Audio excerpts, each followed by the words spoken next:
بسم اللہ الرحمن الرحیم۔ السلام علیکم۔ رسول اللہ صلی اللہ علیہ وآلہ وسلم نے فرمایا، ایک درخت ایسا بھی ہے جس پر کبھی خزاں نہیں آتی۔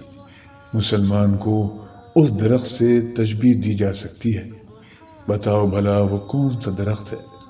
یہ سن کر صحابہ کرام رضی اللہ تعالیٰ عنہ کے خیالات جنگل کے مختلف درختوں کی طرف گئے۔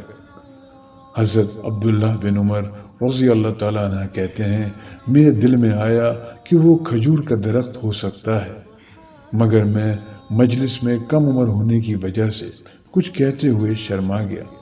پھر صحابہ کرام رضی اللہ تعالیٰ عنہ نے عرض کیا، یا رسول اللہ صلی اللہ علیہ وسلم، آپ ہی بتا دیں وہ کون سا درخت ہے؟